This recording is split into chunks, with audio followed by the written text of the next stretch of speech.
Hi everyone. Hope you are fine. Let's talk about the best Bluetooth headphones to buy in 2018.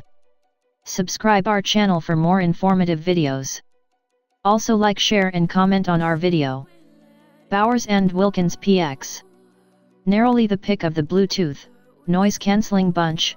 These B&W headphones boast adjustable noise cancelling, via an app, and pause automatically when taken away from your ears. They're also very stylish, in either rose gold or space gray, comfortable to wear and sound great. They also have simple but effective buttons for volume, pause and play, and to switch the cancelling between office, street and airplane settings. This is in contrast to the slightly more fiddly controls on the Beats, Bose and Sony rival products. Sound quality is absolutely lush, being as at home gently strumming as it is pounding out bass lines, and the noise cancelling is like an off switch for the world. It's the current pinnacle of Bluetooth audio superbited and rightly picking up awards all over the place. Opto Mania for SBSPO RT3. These in-ears were great value when they first came out and costed well over £100. For the price you can get them now, they're an absolute steal. Designed for gym and running, they are water and sweat resistant, and fit really well but also very comfortably. You might expect that from sports headphones, but what you won't anticipate is how good the sound quality is. These are easily good enough to use outside of workout duties, very musical with well-weighted bass and excellent noise isolation. The battery life of 8 hours obviously can't compare with the big over-ear cans I this list, but it's not bad at all. Connectivity is also very solid, although they do have one major quirk: they take about 10 seconds to connect to your phone. That's really their only major flaw, and pretty forgivable given the price. I've been using these for over a year now, and keep coming back to them despite having vastly more costly headphones at my disposal. Flairs Pro Earphones. My usual position with Bluetooth headphones is, yes, great for convenience, but the sound is never as good as wired headphones, although they have been steadily improving in the last couple of years. Well, no longer. Flairs Pro might look like they've been knocked up in a shed by a keen amateur electrician, but they're comfortably the best Bluetooth headphones I've heard. That's especially true with aptX-compatible players and high-res files, but even when used to listen to MP3 from an iPhone, audio is a revelation. Admittedly, that is because the comfortable, minimalist buds are attached to a Bluetooth DAC that you have to clip to your lapel, but if you can put up with that, I wholeheartedly recommend the Flairs Pro. Yes, they are a touch expensive compared to most in-ear Bluetooth headphones, but the size of the sound stage, plus the impeccable clarity and quality of the audio more than justifies what you pay. You get real stereo rather than the channel blurring mush of most wireless cans, and bass is taut and engaging without overwhelming the middle and upper registers. From electronic dance music to delicate classical, everything sounds like what you'd expect from comparably priced, wired headphones. For Bluetooth, it's mind-blowing. Connectivity seems rock solid, too. AKG N60 C Wireless. The audio on these new AKG noise cancellers perhaps lags a bit behind the in-ear and over-ear options atop this chart. However, the trade-off for that is greater portability and a slightly lower price. The N60 C Wireless is effortlessly thrilling, with very solid ANC, although again, it's perhaps a bit less like an off switch for the world than the pricier alternatives from Bose etc. It's also easy to fold up and chuck in a bag when you don't require musical accompaniment, and the understated styling is pretty attractive, too. If you don't require noise cancelling, AKG's stalwart Y50BT remains an excellent option. Are either of these AKG cans objectively as fine as Sony's WH1000XM too? No, they're not, but they are an easier, more portable fit, being on ears, and with much keener pricing, they are just as good, pound for pound. Sennheiser Momentum Free. Sennheiser finally took my advice and made some wireless buds that don't have a necklace design. The old Sennheiser Momentum in-ear wireless is reviewed down below. Get in. The results are all you'd expect from Sennheiser, with boring yet slightly odd styling being outweighed by excellent sonics and decent attention to technical detail. Audio is as good as you'll find on wired headphones of similar price, and if the battery life of 6 hours isn't exceptional, the highly reliable connectivity and inclusion of Bluetooth 4.2, AAC and aptX make that easier to live with. With rock, pop, hip-hop and electronic music, Sennheiser's signature momentum sound is relentlessly involving, punchy and listenable. It's hardly the most transparent or neutral of performances, but so what? Unlike some pop-oriented cans, it does make a very decent fist of rendering acoustic sounds and the human voice. Sony WH1000XM 2. The original 1000X was fantastic and won a T3 award. This is not leagues better, but it certainly maintains the quality level of its predecessor. The main addition is an atmospheric pressure optimizer, which slightly improves noise-canceling performance at altitude by recalibrating for the changed atmospheric pressure. Like the audio optimizer, which returns from the Mark I, this is something of a marginal gain.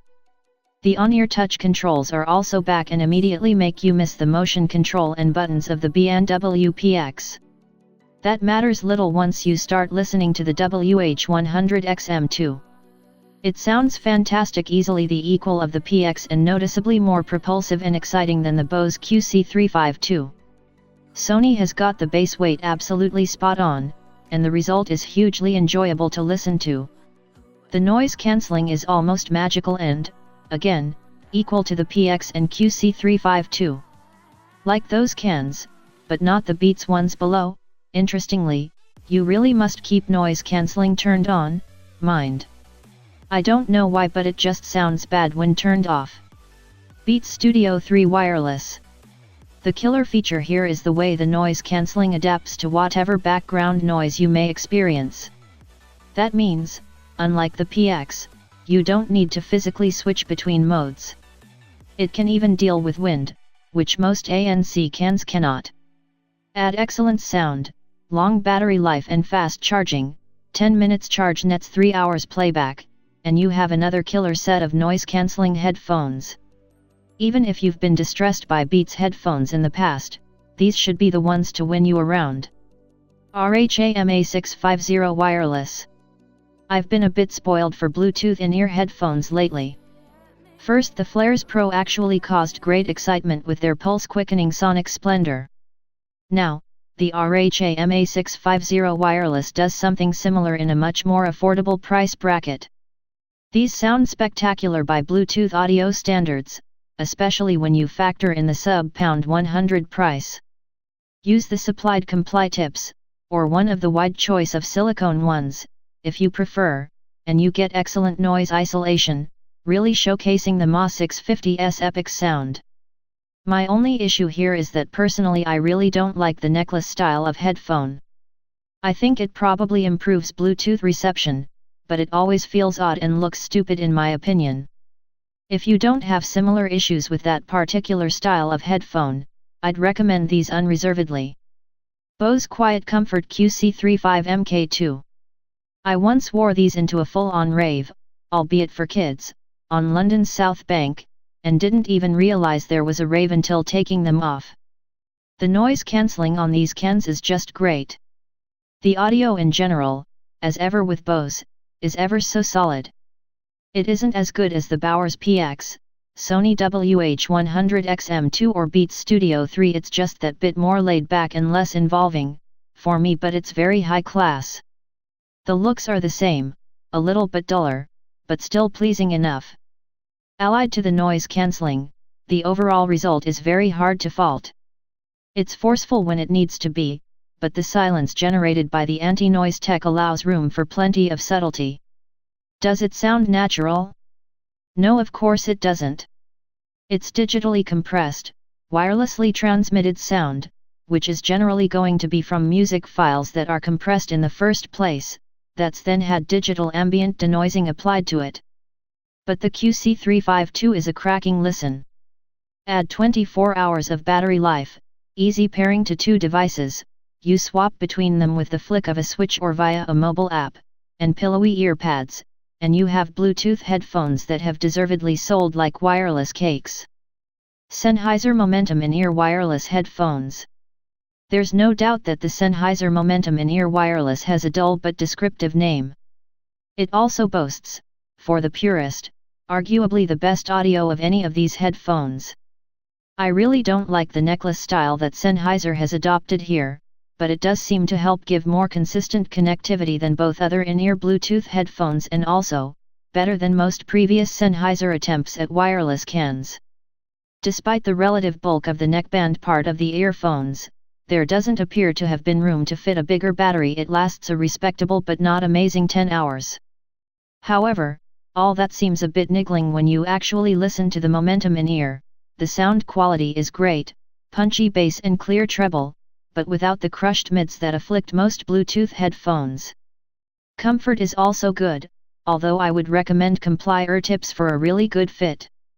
Marshall Mid Bluetooth. Marshall has taken a similar approach to Beats with its headphones, distinctive look, tuned sound. It's done it better, at least to my ears. This pair takes the rockin' sound of the Major 2 wireless and adds better audio. aptX is supported this time, better padding on the ear cups, and notably less rope build quality.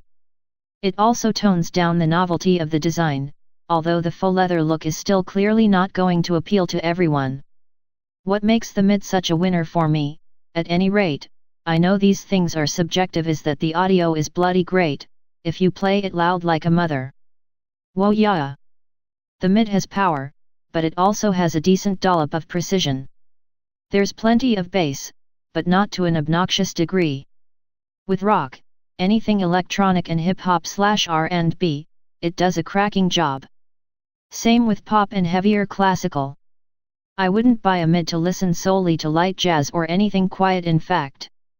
However, unlike the Major 2, the mid does at least make a half-decent fist of playing more subtle sounds. Sony WF1000X. If you're properly into music and simply must have true wireless earbuds, these Sonys are the only game in town right now.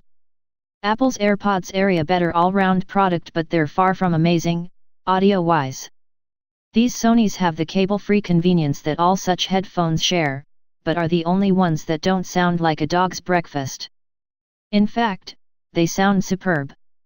They're also a very comfortable fit, which certainly can't be said of all true wireless buds. I wouldn't run or cycle in them, though, unless you like stopping every half mile to pick them up out of the road. That must be balanced, however, against a feeble 2-3 hours of battery life, an unreliable charger and iffy connectivity. The WF1000X sounds good enough to justify the hassle, but it really is among the most irritating products of recent vintage.